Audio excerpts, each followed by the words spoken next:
सगळे बसले म्हणजे अवंती नगरी म्हणजे भूतळ अवतीर्ण झालेला एक स्वर्गच म्हणावा लागेल।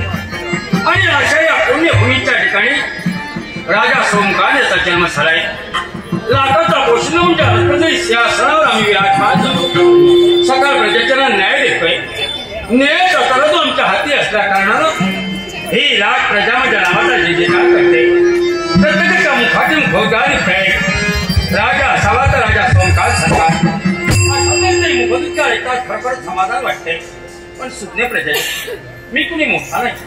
माणूस म्हणून या पृथ्वीतलावर जन्माला आलाय आणि माणूस म्हणून या लोकांची यात्रा संपून मी परलोकी जाणार आहे। राहता राहण्याचे कारण या जगाच्या असमंतांमध्ये कीर्तीचा अभाव तो सदैव भरून राहा याच्यासाठीच माझा आग्रह टाकून हे पार्वती परमेश्वरा, हे उमामेश्वरा, हे गिरिजा शंकर, आजपर्यंत तुझी अविरत सेवा केली।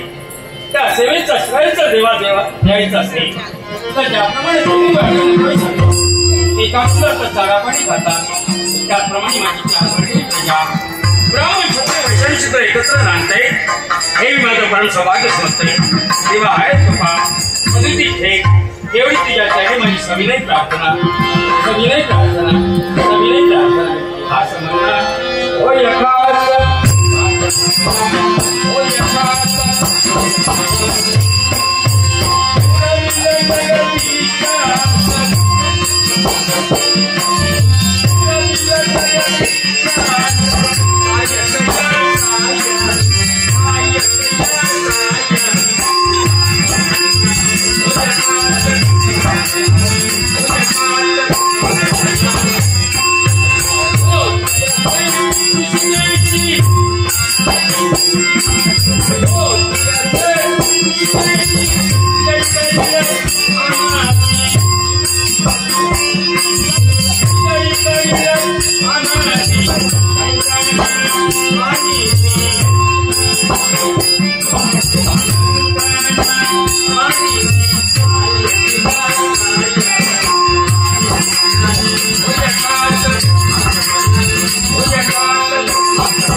प्रभूचं निरंतर या राजप्रसादाच्या ठिकाणी कोणाचं आगमन होतंय हे प्रत्यक्षात पाहणं महत्त्वाचं आहे। मी आज फूल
बाबा